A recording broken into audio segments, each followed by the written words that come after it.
everyone's accountable. That's the lesson of cryptocurrency.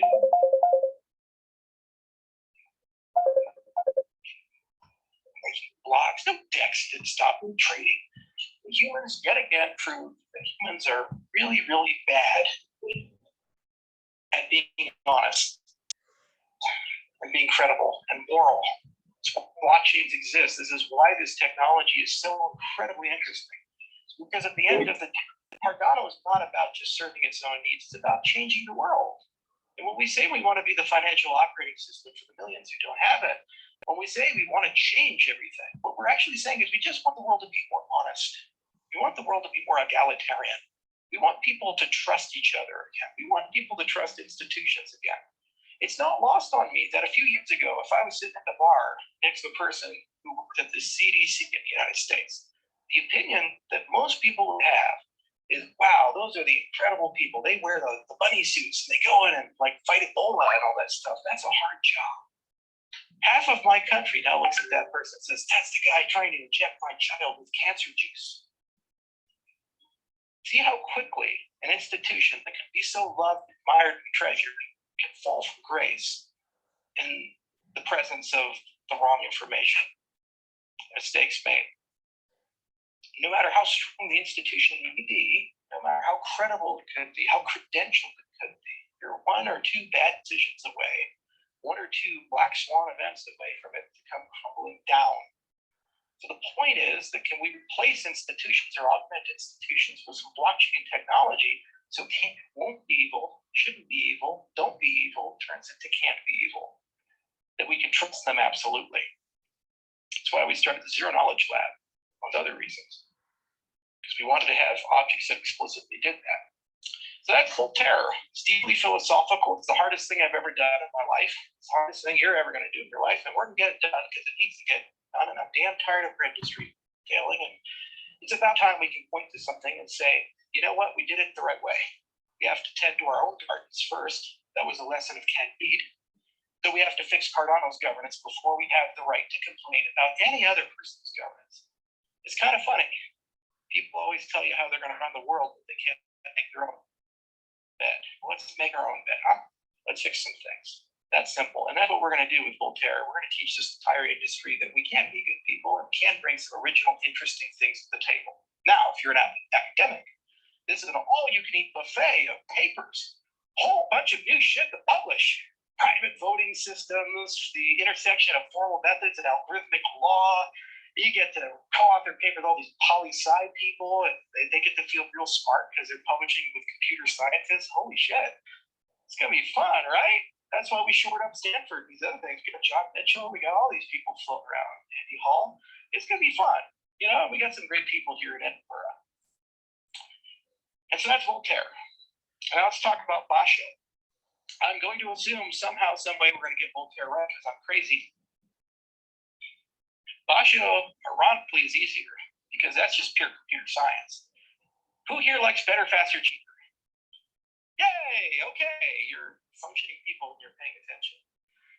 Okay, so we made some really good decisions, some really good bets. For example, we realized that the account model that Ethereum is using is like horrible. Don't do that.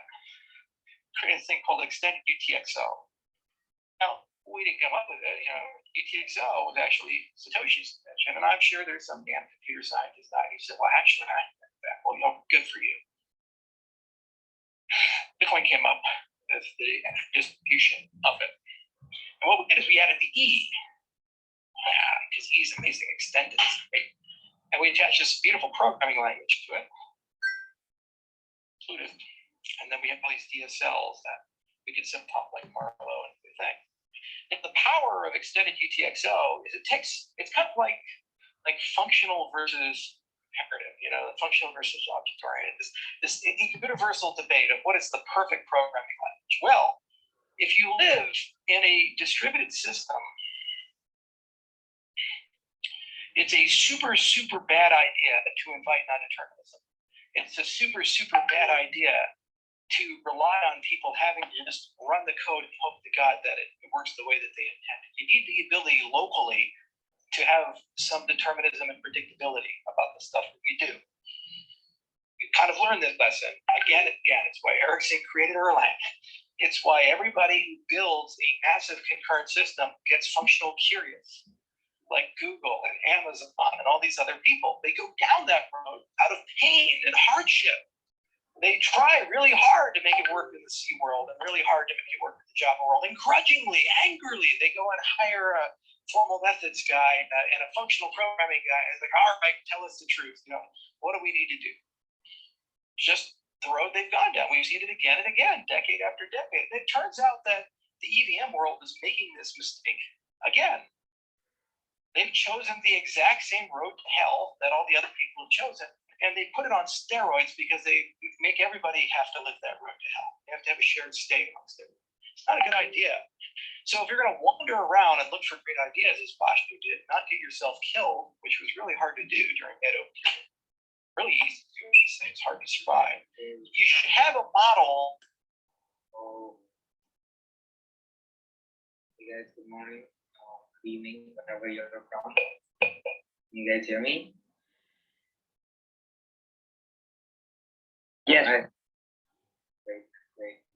So yes, so we can't catch the recording of that in YouTube. So Charles obviously has a lot of great things to say, and I know he is coming up with an announcement, but hopefully we might be able to catch that towards the end of our session. All right, so let's get started with another edition of the South Asian Town Hall. Really glad to have all of you here. So would like to welcome you all to the experiment. So things may break, may lack documentation, differ greatly between iterations, disorient, overload, and inspire, but our goal is to provide a safe and lively environment for you to explore the highest potential of human collaboration. Right, so to kick off today, we have Sangeet giving us a basic introduction of Web3. Hey folks, I hope all of you can hear me here. Hope you can hear me? Yes. Yep. Okay. So hey everyone, my name is Sangeet.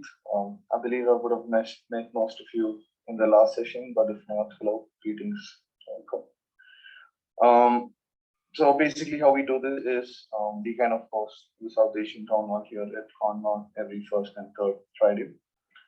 And we usually have a certain standard operating procedure where we kind of welcome all the new members, give them a small gist about Web3, blockchain, some general news that's been going around within the market. I mean, I'm sure all of you saw how Charles touched upon the FTX topic.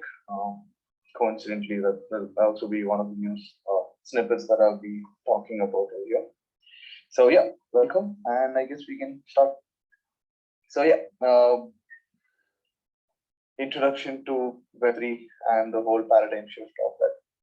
So what we currently refer Web3 as is the next generation of the World Wide Web. The main reason behind this is fundamentally with computers and with networking, you have three types of access control.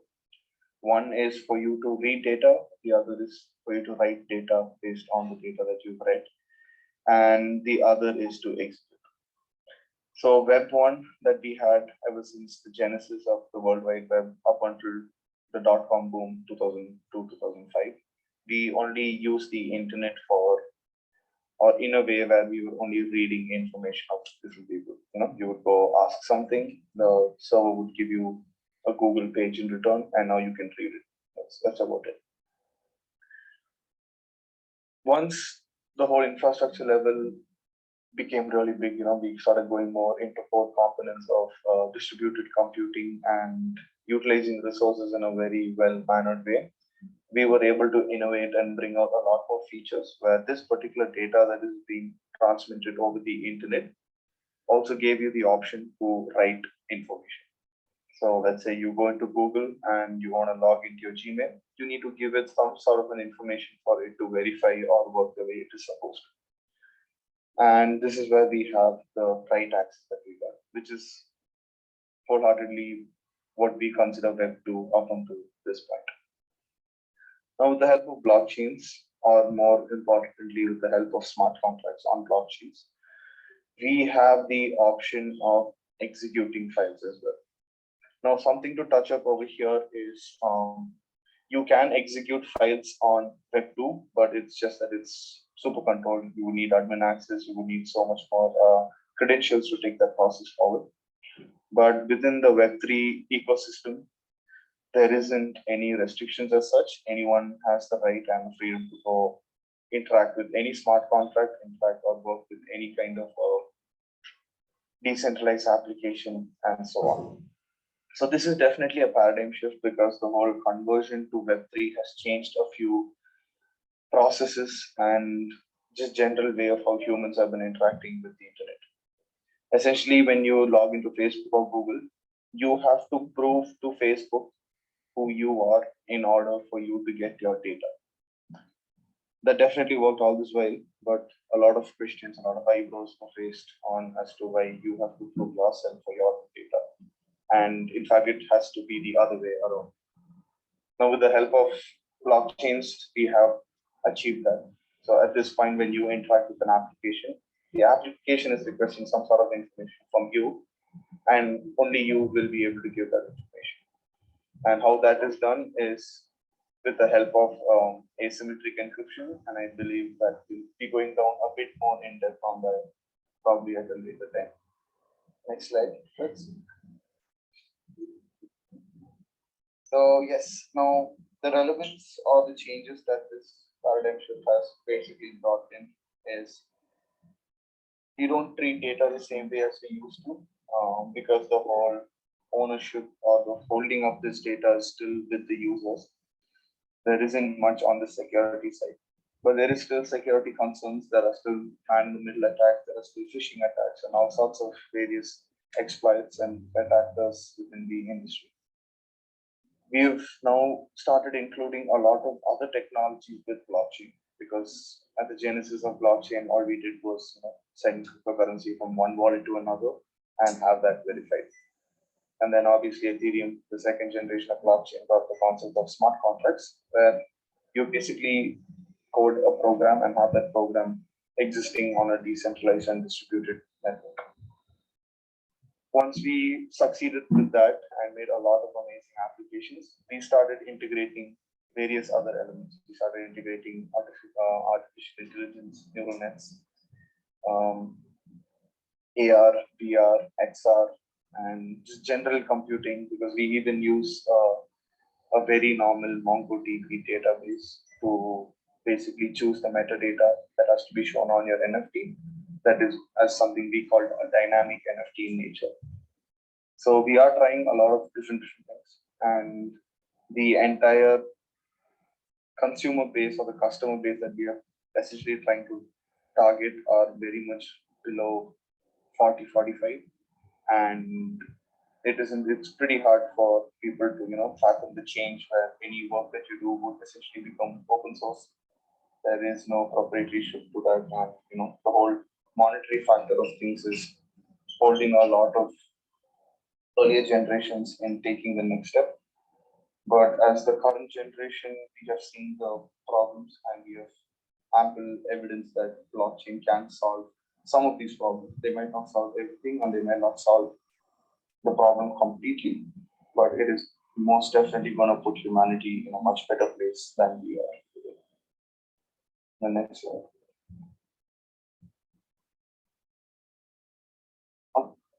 So, Priti, do you want me to take this too? You want to start? You can go ahead. Lovely. So now, obviously, this is another piece of tech. You are seeing a lot of companies and a lot of personal individual users bringing their own access onto the blockchain. Turns out there are a lot of metrics that cannot be lied about or masqueraded within the blockchain. So this seems to be a very good source of information or primary data for brands to leverage with all sorts of consumers and platforms. We're seeing on-chain loyalty programs coming up. We're seeing on-chain proof of attendance coming up. A lot of various protocols benefiting and targeting brands and a more B2B approach, as we call it over here. This has opened up an entirely different ecosystem, and it has opened up an ecosystem internationally. For those of you who don't know, Polygon recently did a drop with Flipkart. Flipkart is one of India's biggest e-commerce marketplace, something along the lines of an Indian Amazon, if you want to call it. And they did a very, very simple activation with Web3, where you would come to do your KYC, you would get a trans NFT. And with this NFT, you can basically leverage a lot of offers and things like that. The event was for around 3 to 4 days, and they racked up around 300,000 users just in India. Just in India, 300,000 users with one metaverse, an NFT smart contract, and a utility that people didn't even know how to be used. So we're seeing a lot of brands coming up and taking up this particular push, and we're also seeing education side of things where they are making consumers and customers aware of such potential, such elements, such ventures that they can even try in. Now, obviously, speaking on this point, we are considering utilizing blockchain at a more utilitarian level rather than asset-backed financial level. For those of you who don't know, blockchain is just another piece of technology. And on this blockchain technology, you can write various applications. And these applications are what we call cryptocurrencies. Now, the initial stages, cryptocurrencies were entirely focused on the financial side of things, staking, yield farming, decentralized finance, loaning, mortgaging, flash loans. And with it came its set of dark sides as well. We had remote code exploitations, we had DAOs getting hacked, we had treasuries getting hacked, we had bridges getting hacked. And there's a lot of things. People arguing on both sides on sustainability and the existence factor of all of these things. But we will now slowly start transitioning into using fungible tokens as actual utility. For example, let's say you take a car and you now have a carbon sensor attached to the car. The IoT device with the carbon sensor will also have a hardware wallet embedded into it. For every metric ton or any unit of carbon this car is emitting, we'll be able to track that on chain and make fungible tokens that has zero value onto this person's wallet. And now we know the vehicle, we know the wallet associated with the vehicle cannot be tampered because there isn't a private key for them to send in any signature-based information onto the chain. And this way, we have fungible tokens, something very similar to that of Cardano or Ethereum or even Bitcoin. But suddenly that has a real-world utility and has no price association. So we are definitely at the end of phase one, which is the financial, as I like to call it. And hopefully by the next Bitcoin halving, it's going to happen in 2 years, or technically a year and 6 months. We are going to see a lot of governments, a lot of corporates, a lot of companies come and use the blockchain for a utilitarian perspective rather than an asset-backed perspective. Because when it comes to the asset-backed perspective, we have all the legal side of things that we need to look into. But when it comes to making, consider using a soul-bound NFT as your gym badge. It's not going to matter for the government. They don't care how much that thing is worth. It's a soul-bound. You can't transfer it from your wallet. But it has all the utilities and all the options. How many times you had attended the gym, your own fitness routine, anything of these sorts can be put into this and made into a more utilitarian side. So yeah, it's going to be really exciting to see how blockchain, how companies will leverage chain and smart contract in this particular thing. But yes, this would be one definite experience for all of you to look forward to. Next slide. So we have a good friend here, Vedant, who's going to be coming up on screen to give you guys a bit more in-depth information on fungible tokens, why it's so popular, and the utility layer of that on a real-world sense. And after that, I believe I'll be running you guys through some news, and then we can go ahead with the general. Thank you all. It was a pleasure.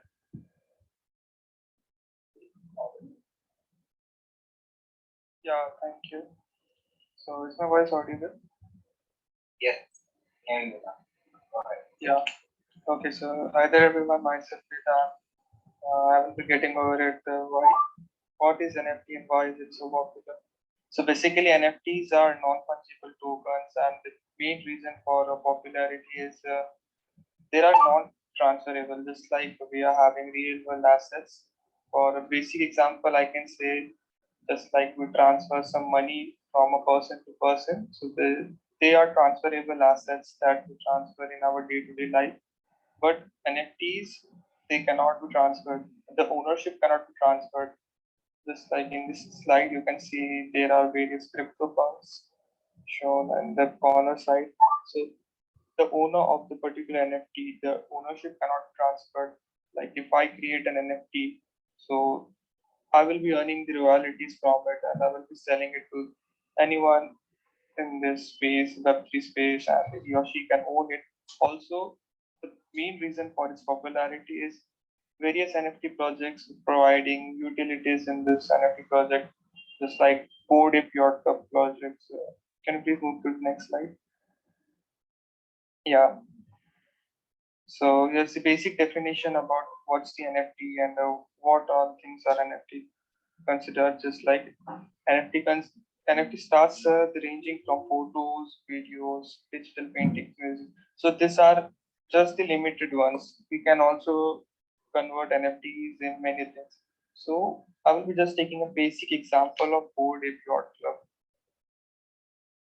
They made 5,000 apes at the starting time and they launched their 5,000 apes on Ethereum blockchain. So as soon as it was launched, their entire collection was sold within 24 hours. So what they did is prepared a Bored Ape collection. They sold it and it's just a profile pic NFT. So people is using as the status in the current world scenario, if you see a particular person using an iPhone or a Rolex watch, so it's just a status for all of them. Also, they are being a part of community. So if you hold a board if NFT, so you are being part of board if club. So in future, if any events are there or any parties are there, so you will be holder of NFT, so you will be getting free access to all those things. Also, they are providing various utilities to their users. It's like if I'm holding a board, so I will be getting some goodies like hoodies and then caps and all. Also, if, in future I will be having a Web3 meetup, so I can go just by holding that particular NFT and its market value is rising day by day. So these are some various potential projects wherein users see potential and they just buy it. So if NFTs is also a very big key. Like we do research in our trading and all. So in the same way, we have to do the same research in NFT projects also before buying any of the NFT project. We can see to it. Also, all these things are just came into trend after 2013 and all. But the real fact is that this all things are from the past only because as I think so, Gotham was his name, no? Gad Tech, yeah, he introduced us. Yeah, Sangeet. Yeah, sorry. So Sangeet introduced us about the blockchain and soul-bound tokens. So blockchain main introduces decentralization. So in the same way, if NFTs come into the real world assets, and if we started using in our day-to-day daily basis, so it would be a good thing. Just like if you attend a meeting, so you will be getting the soul-bound tokens of that particular event. So it will be a memory for you that yes, I have attended this meet. That's why I'm having the soul-bound tokens of this particular event. Can you please go to the next slide? Yeah, so now here comes the main image. If we just go back to the past history, these are the three paintings painted by Leonardo da Vinci. So if Leonardo da Vinci posted or made these three paintings as their NFTs and put it on the blockchain, so his generations would live on the royalties earned from these NFTs. If Mona Lisa painting was listed on the Ethereum blockchain, so as the time passed, all the royalties actually, whenever an NFT is made, the creator earns 10% earning each and every time the NFT is transferred from one wallet to another wallet. Many people say that why can't we go and just right click and save that NFT? But that's not the big deal. Yes, you can save it, but the thing is that owner of that particular NFT is listed on the blockchain, so no one can transfer the ownership. Also, we get various utilities and perks from that project. That's why NFTs are going on such a big trend. Also, if we think about it, eh, on a daily basis, I can tell that almost 1,000 NFT projects are coming on a daily basis, but from which one or two NFT projects are doing good work in the NFT market, because it needs deep research to make the NFT work. Also, what utilities you are going to provide to your users, why he or she or the particular user is holding your NFT. And that's the main reason. Also, the value of NFT market is right now not doing good. But yes, there are ups and downs. Just like Web 2 was coming in 90s, so everyone was telling that it's not gonna work. Everyone was trolling about it, that Web 2 is not going to work. .com also site also crashed. So in the same way, FTX crashes comes to. These all loopholes are telling us, yes, we need to do some good work in such also basis, so that we can cope up in future also. So yes, if someone is interested to have some more knowledge, so yes, they can contact me on my Instagram.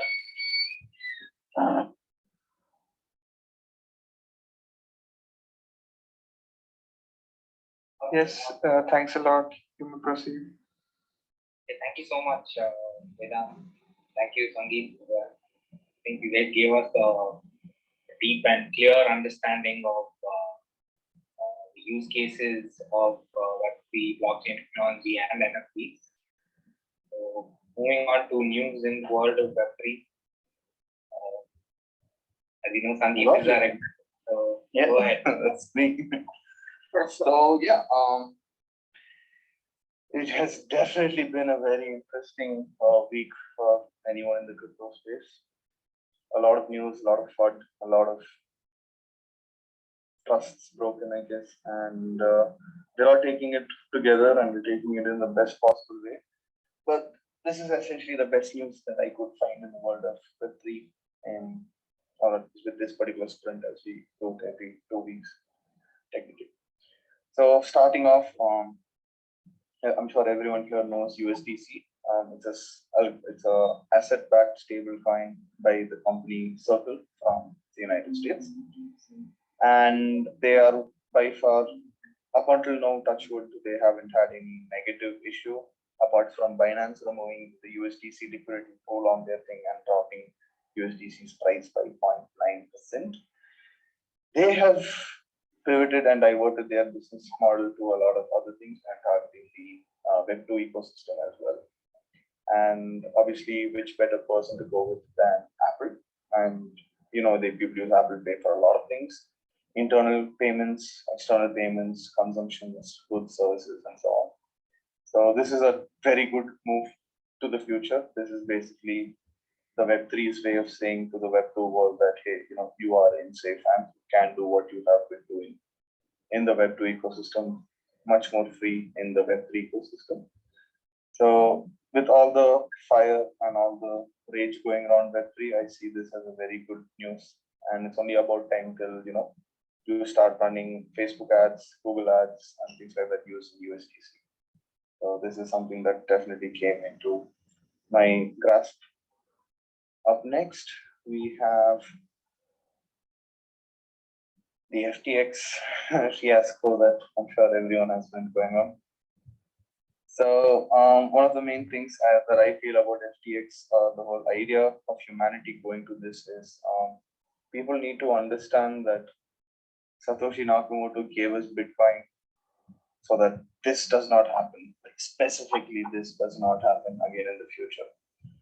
But human laziness, consumer behaviorism, chaos theory, game theory all says that, what is meant to go wrong will go wrong, and this seems to be one of it. But the general idea is we do have ample support from decentralized entities. I mean, like the video Charles said, there's so much chaos happening in the centralized world of cryptocurrencies.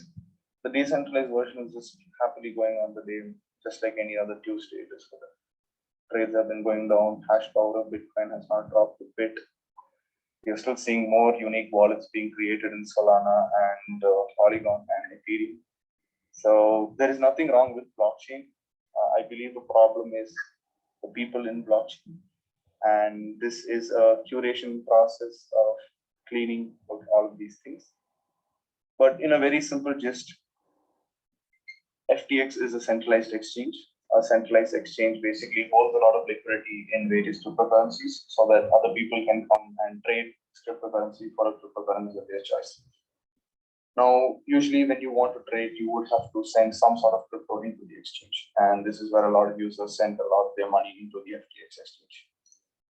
Now, usually you have something called staking, yielding, or some sort of a smart contract where you would deposit these coins and you would essentially get some sort of a return in back. In the case of centralized exchanges, they kind of do it manually by hand, by humans, and there is no code involved in this particular element. And even if there is code involved, this code is something that is not open source, can be changed by anyone. Like I mentioned, Sam Bankman had a backdoor installed inside his own product, so he could change the accounts, and he still got caught. So yeah, I don't know. But yes, essentially, once FTX had this liquidity of tokens, Binance also had a lot of these tokens and said that, hey, we have a lot of your FTT tokens. There's no use for us with that because we're moving into our own stable coin, and we are willing to do an OTC transfer, which they weren't willing to take. And Binance's only option was to sell these coins or sell this amount of liquidity within the market. Now, this obviously created a FUD. For those of you who don't know what FUD is, it's FUD, fear, uncertainty, and doubt. It's just a way to psychologically play with other consumers and people to manipulate the decision that they want to take, which works very well in terms of some reason. And once this thing hit, a lot of people got scared that, holy shit, Binance is going to drop so much of liquidity. So we need to remove our liquidity before theirs, because once they remove the price, it's going to be shit. There's nothing we can do to take that forward. So a lot of people unanimously decided to just sell the token, and this essentially finished the whole story of FTX. And to save this, Binance was like, you know what, I'm going to try FTX and solve this liquidity crunch so none of your users get in trouble. That discussion went really good until Binance did their due diligence and found out that FTX had only $1 billion in liquid assets, but they provided loans worth $10 billion. And this was a very big red flag, like even when the Lehman Brothers crashed in 2008, they had a valuation of 320 billion and they had a liability of 309 billion. Whereas here he had an actual liquidity of 1 billion and had a liability of 9 billion. So this is like 9:1 risk ratio, which is a very stupid number to even begin with. And when shit hit the fan, obviously FTX did not have enough liquidity to support their users, and essentially the end result is as we see right now. So yeah, few of the things that we can learn from this is never collateralize your own token. Never collateralize your own token with another token that you also own. That's called embezzlement. And if you were to sell this token to your own partner, which is a part of FTX's venture, which was Alameda Research, who was in charge of using this money and multiplying them and then giving it back to stakeholders, they got hit. And simultaneously, every single faction under every single element or entity under FTX got impacted. And this included roughly 120 companies, 300 protocols, and like around 1,600 cryptocurrencies. Just one man's decision, one man's malicious intent that basically lost the trust of a lot of other cryptocurrencies and eventually pushed Bitcoin all the way down to 16, which I really never thought I would see in this cycle. So yeah, that's the FTX issue. In current news, the Bahamian, so FTX was registered in the Bahamas as a tax haven, as they call it, and they still managed to get caught. They still managed to get all their assets frozen, and Sam Bankman-Fried or SPF is going to be eradicated and, not eradicated, sorry, extradited to the United States to face trial. So yeah, and turns out they wanted to save themselves by filing a Chapter 11. A Chapter 11 within the United States legal terminology is bankruptcy, and which was also denied. So it's going to be really interesting to see what's coming up. But we can see a lot of ripple effects that are affecting other exchanges, other liquidity pools. And as of now, the only two exchanges that are safe is Binance and Crypto.com, because both of them immediately gave out their crypto balance sheet, and now we know exactly how much they have. And it's a pretty big number, putting Binance at around $70.9 billion and Crypto.com at $38.4 billion. That's a pretty good amount, but again, they're centralized. So yeah, that's the thing. Shall we move ahead? Any questions, you guys feel free to bring that up in the chat. I'll be more than happy to assist that. So yes, BlockFi was another company that was doing the same thing, similar to Alameda. They were providing a lot of yield farming returns for just having your stablecoin staked. And they are also filing bankruptcy. And BlockFi, even though was somehow related to FTX, was not entirely related to FTX, but we can see that even they have been affected due to this decision. There are a lot more companies. I would definitely watch for you guys to come check out this particular post on Konma. There's a bit more in-depth on and much more information that you can see on this. And to the next one. Lovely. So most of you know that Gemini is another exchange that was started by the Winklevoss twins, the same people from the whole Facebook fiasco. And even though they are pretty much safe, somewhere in between they did restrict withdrawals. So any centralized exchange, when they restrict withdrawals, that is a very big red flag, and the first of many red flags that will come after this particular decision. So Gemini is in the news, KuCoin is in the news, Kobe is in the news, BitPX is in the news, and there is one more company that is called Genesis, which is kind of like a much bigger player, a much older player within the whole crypto space, and they are also being affected. So if Gemini gets affected at the level that I think it will, we may see Bitcoin go down to like $5,000, $6,000, which as you know, it's already a bloodbath, but it's going to be a discount for us. So I hope everyone can buy more. And the next one. So yeah, we see a lot of, like I mentioned, a lot of brands are taking their own initiatives to enter the whole crypto space. We have seen that, if anyone here follows F1, the final race is this weekend. It's Wednesday after, right? On Sunday. Sunday. So this is going to be the last race, and the winner is essentially already decided, because there's no way anyone's going to beat Max Verstappen at this point. But for those of you who don't know, in the recent days, we had the Balloon d'Or event as well for football, and I hope most of you know that anyone who got the Balloon d'Or last week did get an NFT as well to prove that ownership and holdership. And similarly, they're also going to do this for Red Bull, as they're going to win the championship in the next 2 days. Okay. You might want to change your output trending. I think that's why you're not able to hear any of it. I mean, you won't be able to hear any of that next week. I can hear you, bro. Yeah, but she can't. So somebody else. She's something like that. So yeah, that's about it from the news section. Up next, we have a very interesting news that I think we will be more than happy to take. I just want to end news on a positive note. So, and the next one won't be me, Sangeet, but I'm coming soon. Don't worry. This would be Satya.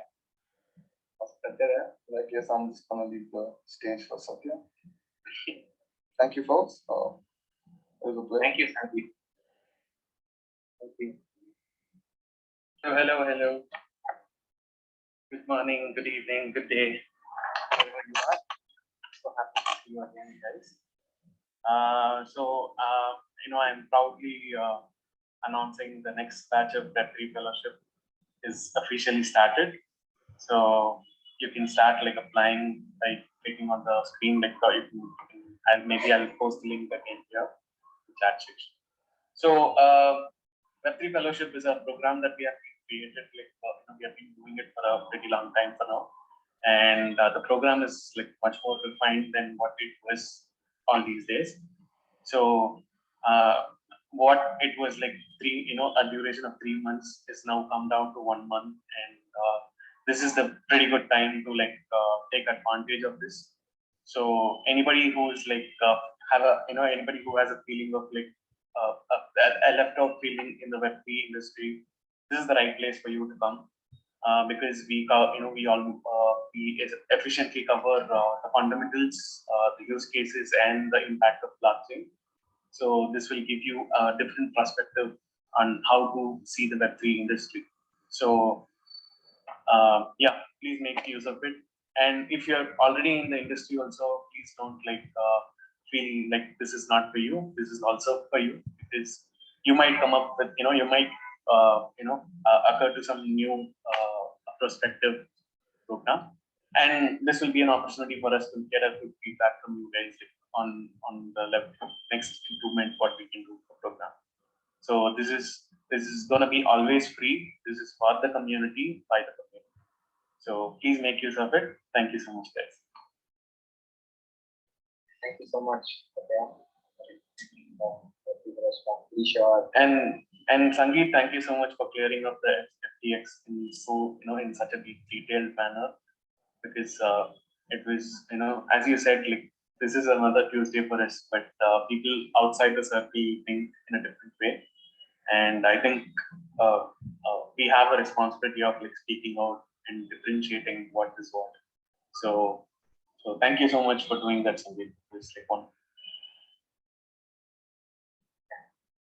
Thank you, Sandeep and Satya, for addressing the elephant in the room. On to Project Catalyst. So, Vinay or Harsha, any of you guys can take this one? Yeah, sure. I can take that one. Okay. So Project Catalyst is just an experiment to see if a group of people can come together and manage a treasury. And for this, they have put in a specific set of rules. And the community gets to change these rules to best suit the community itself.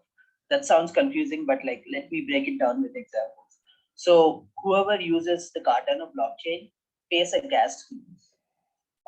It's a very small gas fees, but with the numbers, it becomes like a huge thing. Yeah. And a small part of this gas fees is given to the Catalyst treasury. At this point, I think it's around 16 million ADA.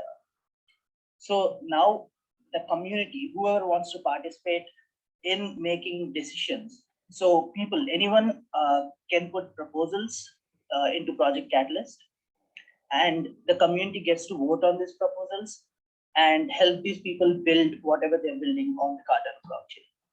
So what are the rules for voting on these proposals? First of all, there are so many proposals, so there's no quality control. So there is a small section of people in the community called PAs. Anyone can be a PA. So all you have to do is go through proposals and rate them based on their impact, feasibility, and audibility. And you get paid a part of the treasury for doing this. Usually for 15 to 20 proposals, you get paid around 40 to 60,000 rupees. And there is another section called VPAs. So these people evaluate your evaluations of the proposal. So basically, you evaluated a proposal and say, okay, this is a good evaluation, hence it's passed. So those are the VPAs. To be VPAs, you'll have to be PAs for 3 consecutive catalyst, what are they called? Catalyst cycles. So yeah, so those are VPAs. And finally comes the voters. Anyone who has more than 500 ADA can vote. So even the voters have rewards. The rewards are very small, but anyone that votes gets a reward. So these are the 3 sections in the Catalyst community. So anyone that wants to participate is free to participate. And if you want to ask more questions about it, you can either ask me or Vinay. That should be it. I didn't go through the slides exactly, but yeah. My bad. But yes, so we do. Harsha did go through all of these slides in one go. But yeah, I think you clearly explained to all of us. So yes, you do have the opportunity to present your proposals and also earn incentives for your involvement as a assessor. If you do it for 3 months, you get to be a VPA. So thank you for that. So Yeah. okay, so we are here with Konmaverse. So guys, I've heard from everyone today. And must have got a good idea of what it means to be a Web3 community. So obviously, you all must be curious on where you can find all of these information, and that is Konmaverse. So Konmaverse is a space where you can find information for the Web3 Fellowship Program, one of the many other free courses that we offer. If you want to learn more about Web3 and blockchain and get yourself educated in the now, and you want to be a part of this community, then you are most welcome. So what we strive for is to include, involve, and incentivize. So that is what this community is based on. And all the decisions in the community are made by you guys, right? So, whoever is the part of the community gets to make the decision. That's what makes this really unique. So it's a decentralized community. We will leave the link in the chat. So if you're not already on Konmaverse, feel free to hop in there. You can find all of us on Konmaverse. You will find a lot of updates like we showed you today. You find news. You will find programs, and we also have our weekly United session, which is a weekly community meetup every Wednesday. You guys are all most welcome to join that. Information about all of this you can find on Konmaverse. So I would say treat Konmaverse as your one stop for all of these communications to stay up to date, and we catch you on Konmaverse. So stay here. And we do have a lot of tribes on Konmaverse as well. If you want to create your own tribe, you are most welcome to put in a proposal. But there are 2 tribes that you can join today. It's the South Asian Townhall tribe and also the Project Catalyst tribe, where the next fund is coming up, and we can teach you guys how to be a proposal assessor and eventually become a VP. So if you are new to this and you don't know where to get started, you can keep checking the Project Catalyst tribe on update. Keep checking Konmaverse for updates in general, and you will find a lot of sessions, a lot of workshops, and a lot of ways where you can get incentivized for your involvement.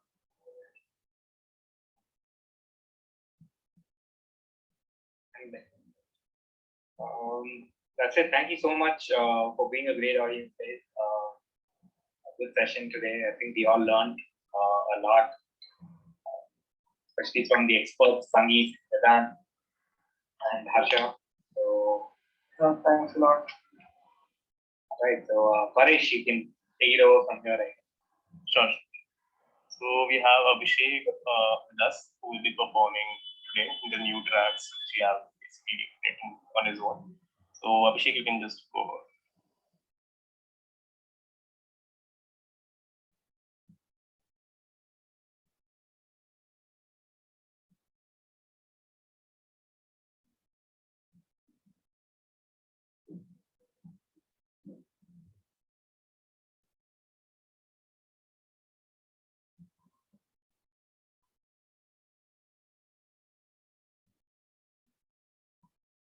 Hello, guys. Am I audible? Yes, Avi. Or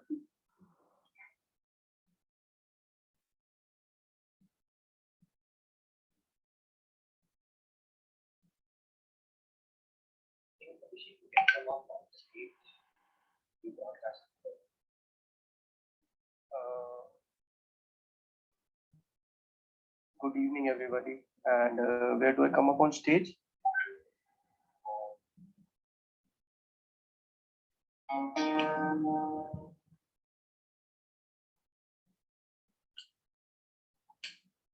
Please accept my request.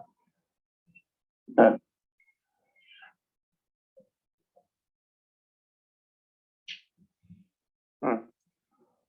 Go ahead. Perfect.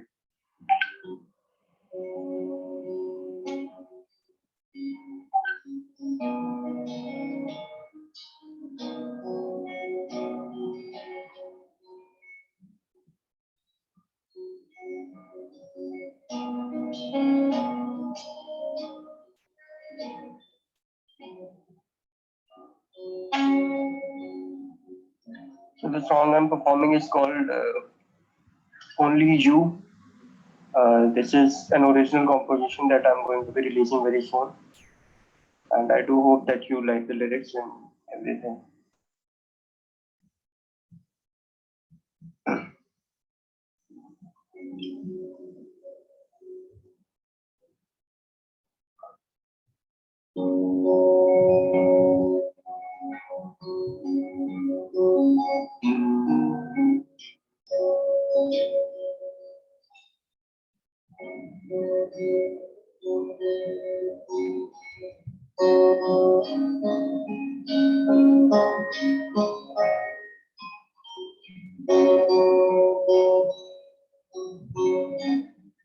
So the story begins, me and you. The story is true. So the story begins, me and you. The story is true. All those nights you held me so tight, I waited for you. Right, what's wrong? Right, let go of the fight, waiting for you. Only you, only you, only you, and only you. Only you, wherever I go, I come so close to only you. Only you, when I close my eyes, I see the light shining so bright.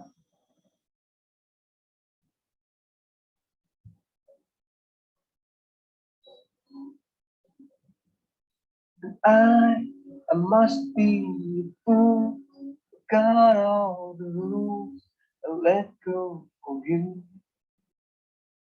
All, all of my life, I've walked for miles to come close to you. Time, time has been right, go off the fire, waiting for you. Only you, only you, only you, and only you. Presence is key to what I believe. My only doing. So the song is about letting go of all the misunderstandings and getting back.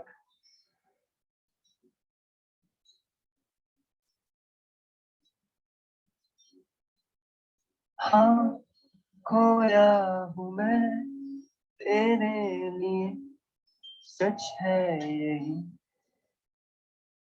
कुछ बुद्धू था मैं भूला तुझे कि तू है मेरी ये पल भर के हैं अंधेरे कभी फिर रोशनी पर दिल में मेरे ही तू बसी और है तू ही तू ही तू तू ही तू तू ही तू बस तू ही तू ही तू बहारों में है फूलों में है तेरी ही खुशबू तू ही तू मंजिल मेरी मेरी जिंदगी का हासिल है तू तू ही तू तू ही तू तू ही तू तू ही तू तू ही तू बस तू ही तू ही तू तू ही तू तू ही तू बस तू ही तू. Thank you. This is the song that I'm going to be releasing very soon. And I go by the name Abhi Rahi Music. That's like Abhi Rahi. So Abhi means this moment, and Rahi is a traveler, so traveler of the moment. So,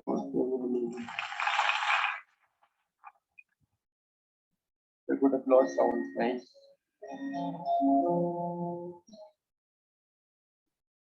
There are any requests, any song that you would like to hear if I'm familiar with it, I'll probably sing it.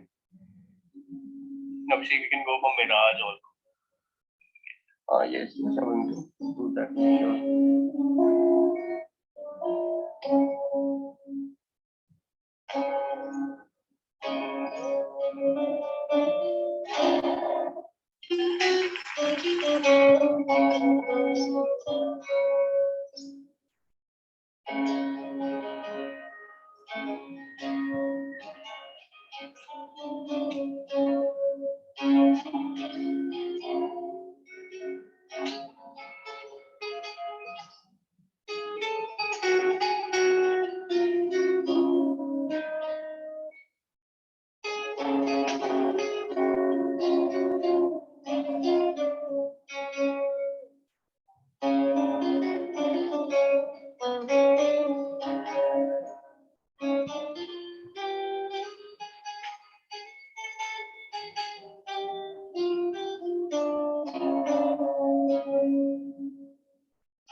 This one is called Mirage.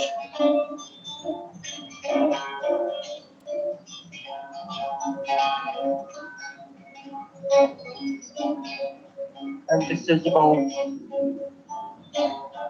the questions in life that we have. Who are we and where do we want to go?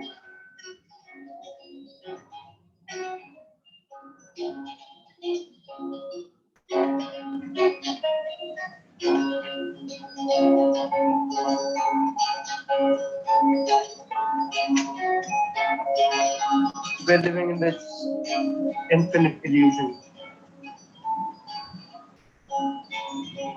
of our own reality.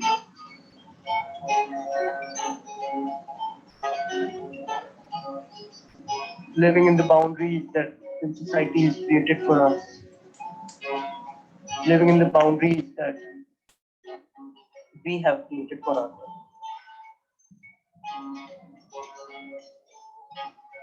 Who are we and where do we want to go?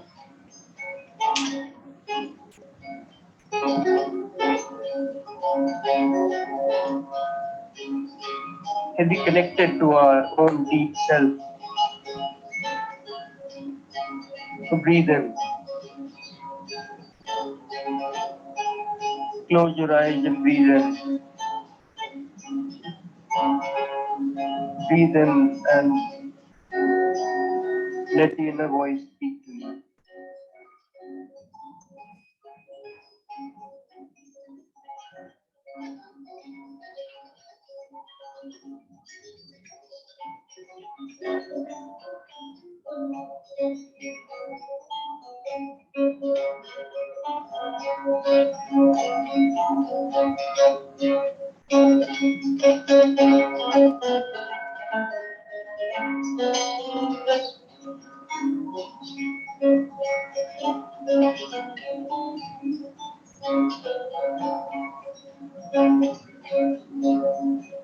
And despite all the darkness, you'll find that hope.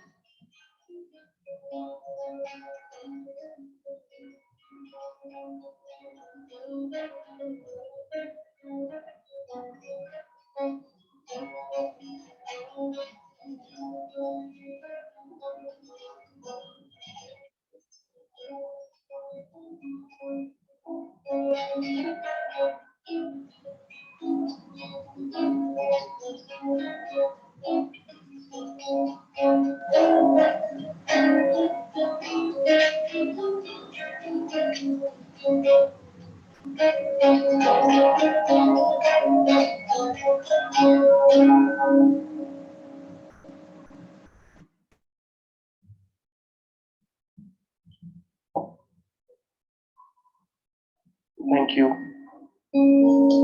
I was thinking of one more interesting concept I was thinking if you could give any words that are coming inside your head, that are coming to your head, and you can write them down and let's see if you can compose a 1-2 minute song out of it.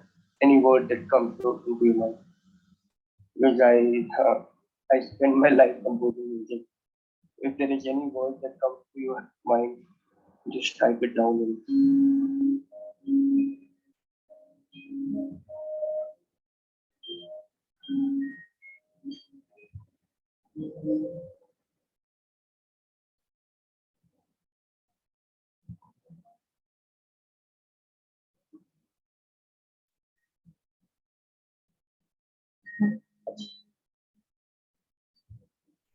I'm tired of meekness, tired of my feet. I'm tired of days to come, tired of yesterday. And all the worn out things that I ever said. Now it's much too late. Don't stay in my head.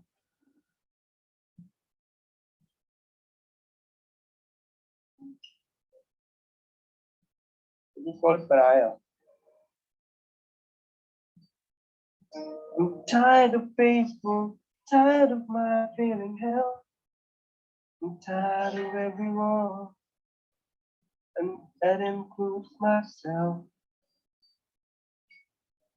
Being alone now, it doesn't bother me.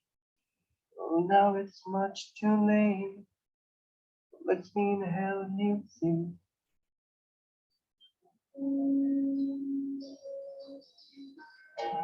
So the day when I'll begin again, take comfort from me.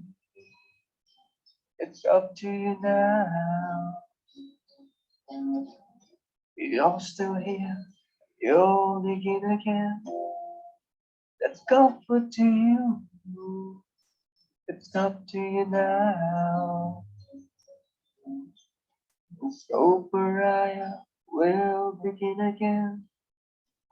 Take comfort from me. It's up to you now.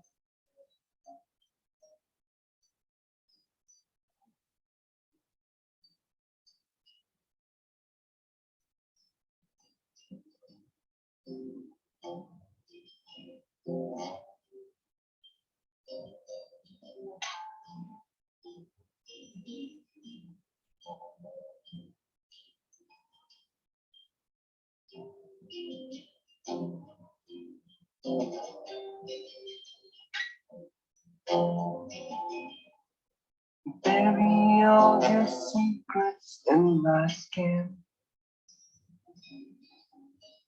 Come away with innocence and leave me with my sin. Air around me still feels like a cage. Love is just a camouflage, what resembles rage again.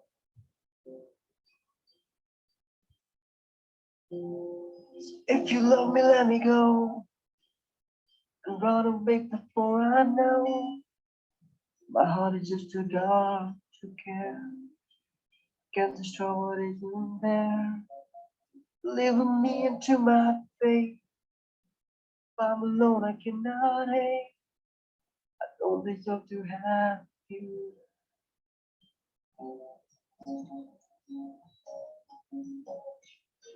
So the day will begin again. Take comfort from me.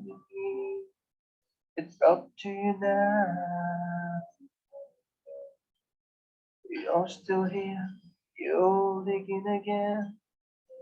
It's comfort to you. It's up to you now. Amazing.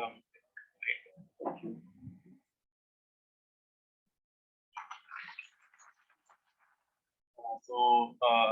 Thanks Abhishek for this lovely performance. And next we'll be having basically Bharti Yadav with us, and she'll be taking up the stage. Bharti, you can just unmute and introduce yourself to the community.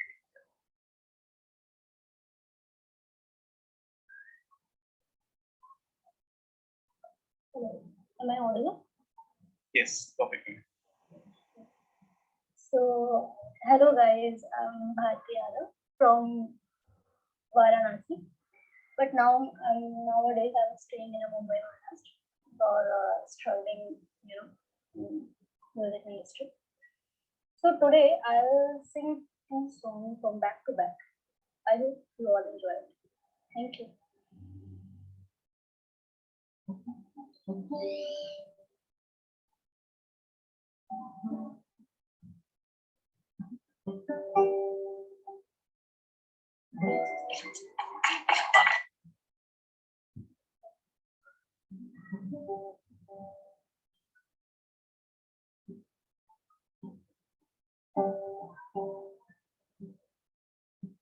दो दिल मिल रहे हैं, दो दिल मिल रहे हैं, मगर चुपके चुपके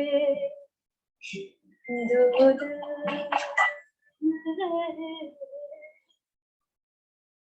दो दिल मिल रहे हैं, मगर चुपके चुपके सबको रही है, सबको रही है खबर, चुपके चुपके दूध मेरे है, दूध मेरे मगर चुपके चुपके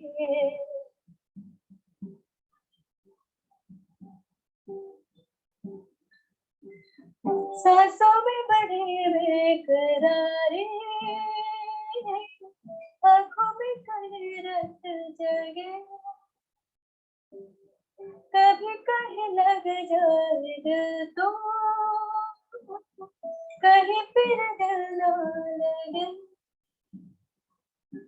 अपना दिल में जरा थामा जादू का मैं इतना मजनू जादू तेरा जादू कर रहा है असर, चुपके चुपके दूध में रहे, दूध में रहे मगर Chupke Chupke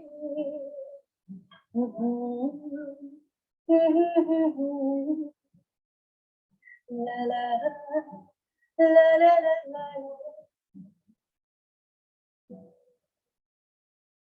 Okay, so next song is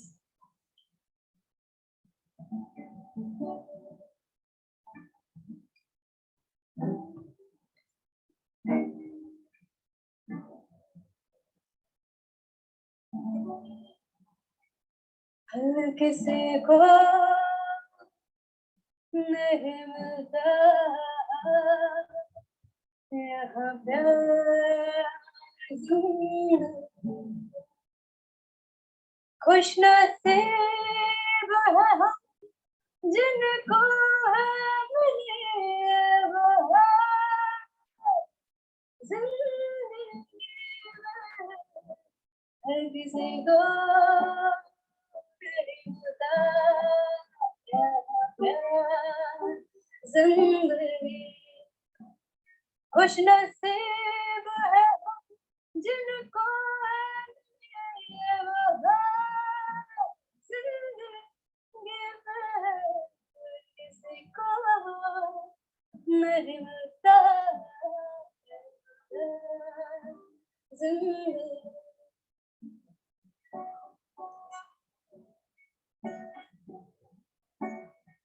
प्यार ना हो तो जिंदगी क्या है, प्यार ना हो तो बंदगी क्या है,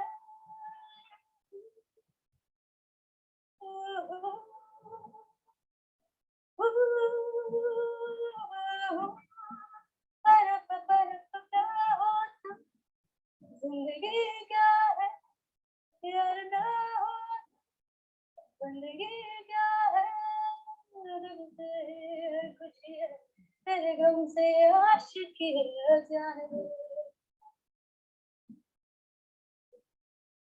मिल जाए हम तुम सब कुछ सही है, इस तरह क्यों है जनाबे। तुम में हम है, हम में तुम हो, तुमसे हम है, हमसे तुम हो, किस्मतों से मिलते हैं दो जहां। किसी को नहीं मिलता यहाँ जिंदगी, हर किसी को नहीं मिलता जिंदगी, जिंदगी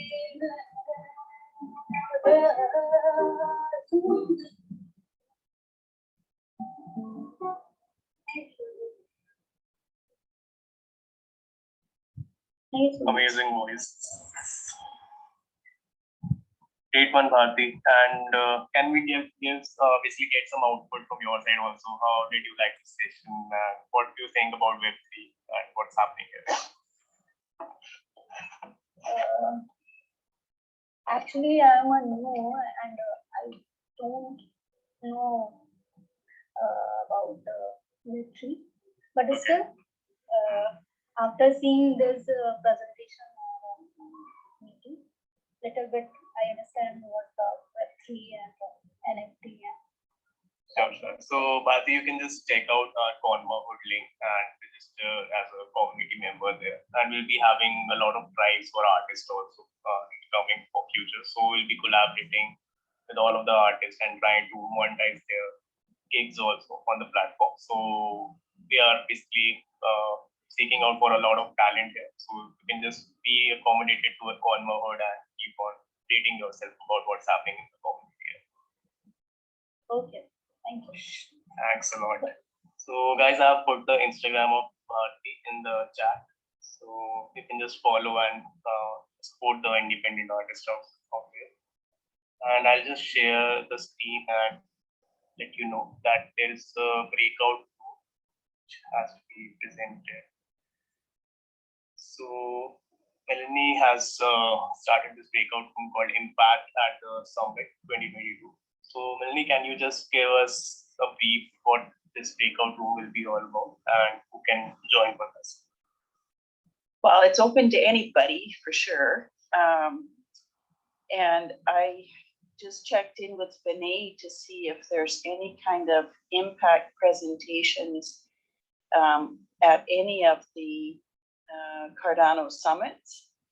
If any of you know about this, you know, I'm hunting through Meetup and all sorts of different places to find out information where people are, see if they might be able to live stream it, so that we could, as an impact tribe, we could watch these presentations and support each other throughout the Cardano Summit coming up this weekend. So I come to this breakout room open-minded and, you know, not sure where it will take us, but currently we are having only one breakout room, so we can just have it in this basically room only. Yeah. We'll keep it in the main room then. That's awesome. Sure. Yeah, so I don't know how to host or anything like that. I'm just kind of yammering, but we do have a couple forms, one for presenters at the summit and one for people that are attending the Cardano Summit.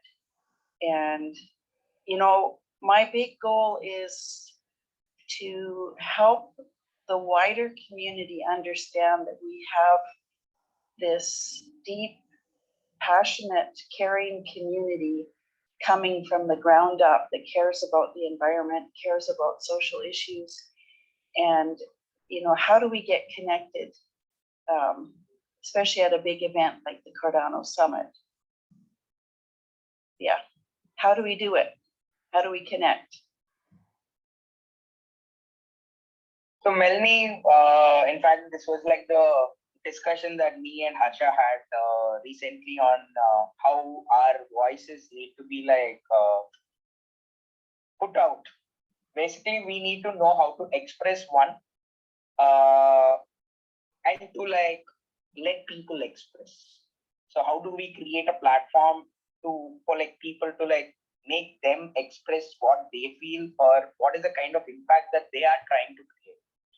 So we clearly see, as in like Konma, the entire team since last October till date, what we went through last three Catalyst sessions, Project Catalyst sessions, or the cohorts that happened. I would say like right from Fund 7 till Fund 9, it was a great experience where we've learned. We've created a lot of things. In fact, if you see what Konma was initially last October till date, a lot has happened. But if you see the kind of, did we reach or did we put out our story the right way? We didn't. But that is when we like decided last, if you see last 3 months, you don't find much activity from Konma's end, where we've taken a step back to analyze what we've done, or we've like mapped our journey on how to, at least like after this, how do we like take things to a better scale? How do we like show out that impact that we are trying to create? So in fact, our thoughts or our ideas are going on those lines. But we actually didn't like register or as a speaker for Cardano Summit or any of that sort. But last week when George spoke to the team about how the Cardano Summit is nearing and how we can actually like go participate, see what's happening around. We'll be more than happy to like involve in any kind of events that you would want us to like attend. But anyways, today, and in fact, the IO Scott, all of us like attended, and the Cardano Summit is what we are like waiting for.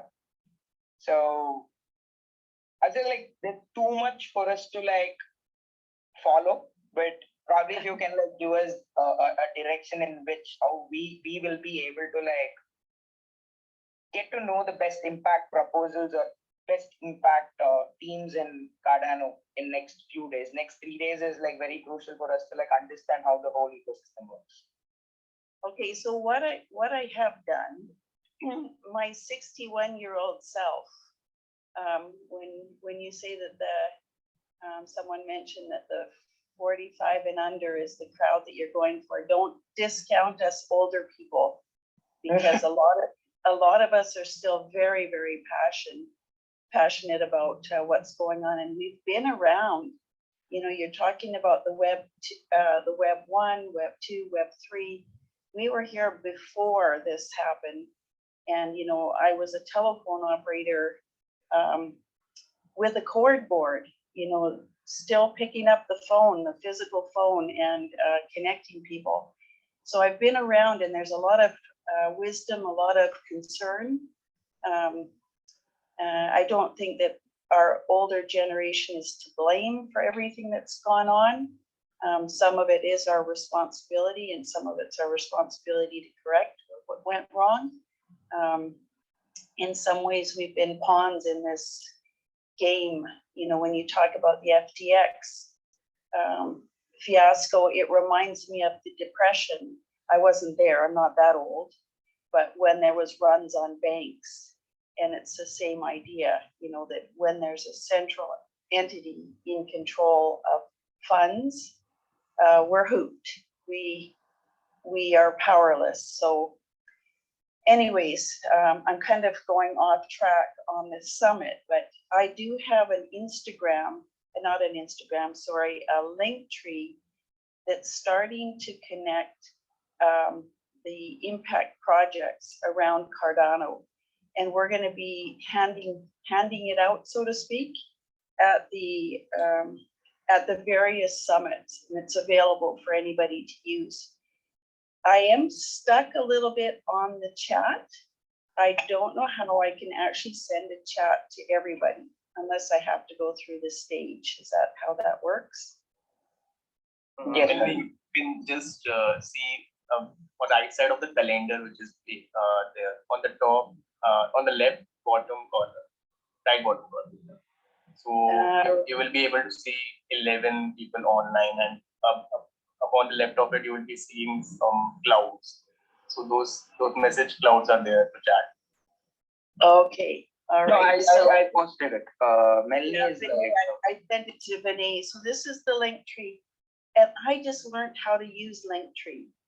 So I don't know if it's the right way to do it or not, but I'm trying to organize not only presenters at the various impact or the various summits, but also the projects and the communities.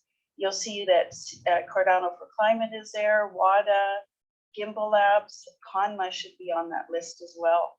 So I have a form to fill out for, hang on just a second here. A form to fill out if you're attending, doesn't matter. I'm gonna send this to you, Vinay, and then you can share that if you want to. The form is for presenters, and then should any of you decide that you're going to be in attendance, we would like to be able to connect people as well, and there's another form for that. So whether we get this done and perfected this time, I don't know.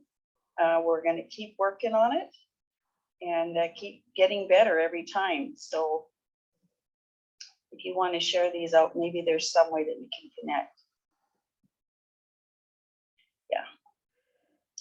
And then the other thing is that when I was going through the Cardano Summit meetups and the Cardano communities behind the meetups are big, especially in Asia.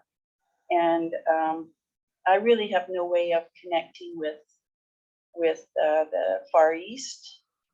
Time is a little bit different, maybe language barriers, culture. And I just hope that, you know, I can promote because I trust and love what Konma is doing.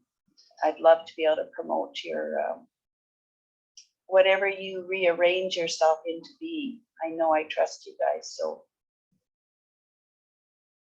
Thanks a lot, Melanie.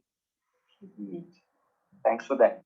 Melanie, can you like just, I'm on my phone, I'm not able to like copy paste it. Can you just paste that entire thing? So you are stuck to my personal chat. So you have something called the stage. Okay. So just click on the selection 2 and instead of me, just put it on stage. On stage. Okay, hang on a second here, because I've got that Konmaverse with, sorry, you know how this is. Maybe this is what happens when you get somebody older.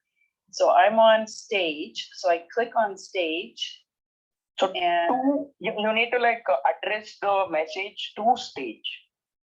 To stage, okay. Because when I select the 2, I don't see stage.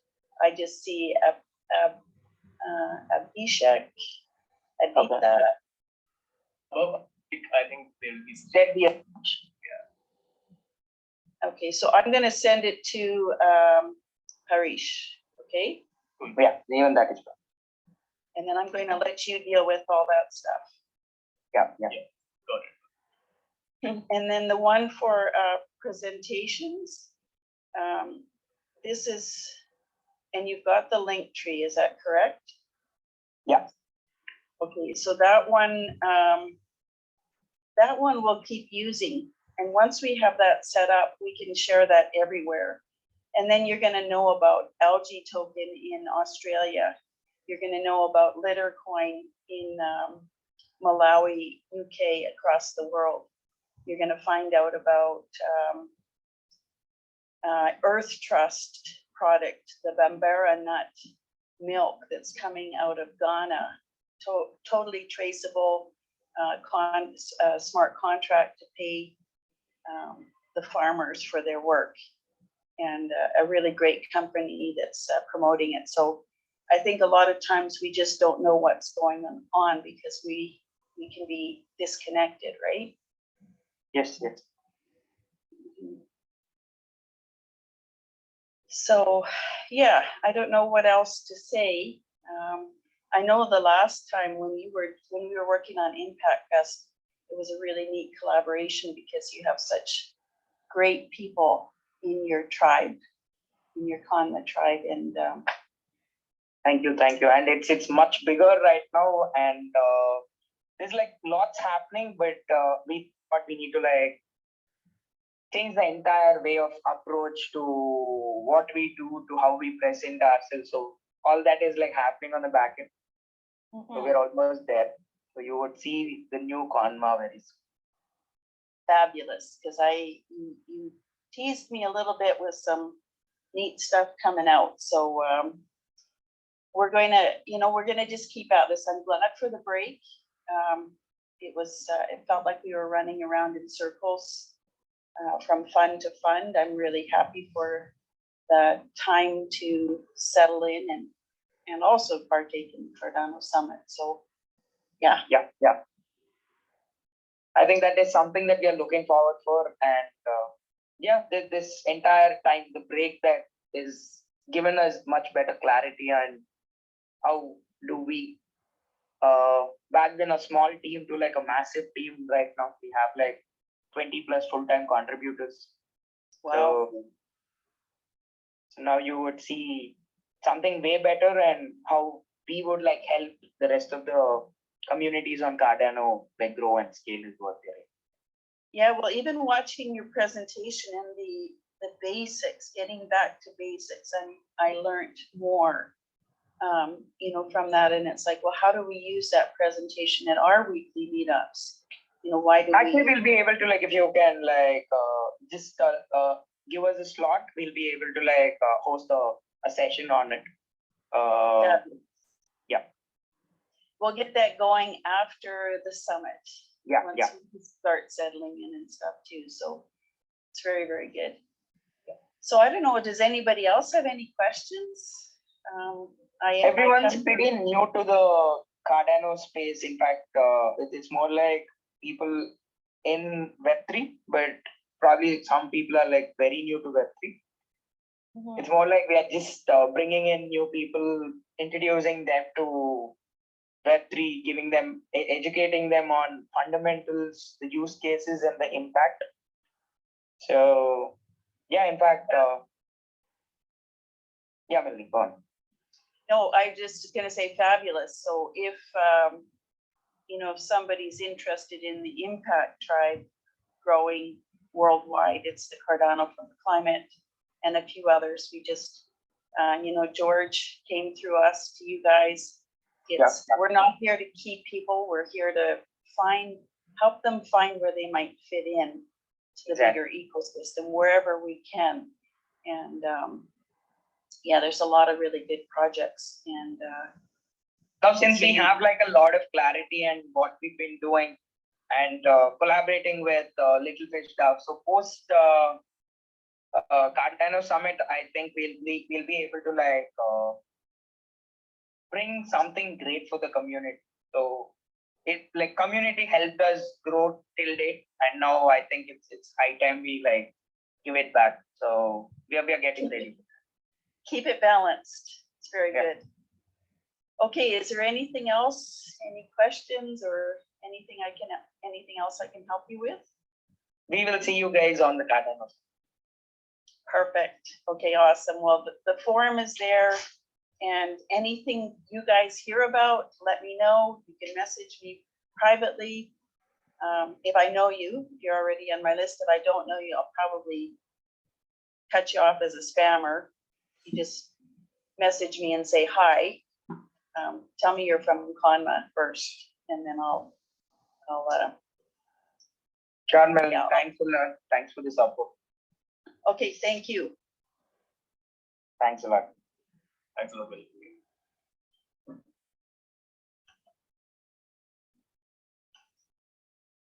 So yes, guys, we are to the end of South Asian Townhall. If you guys have any questions, you can let us know, or we will be wrapping the session. Yeah.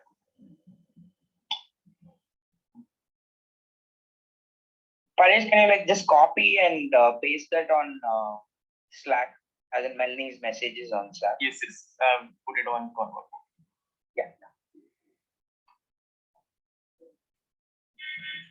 Thanks a lot, guys. Thank you, Abhishek. Thank you, Bharti. That was like a great session with you guys. We'll see you soon.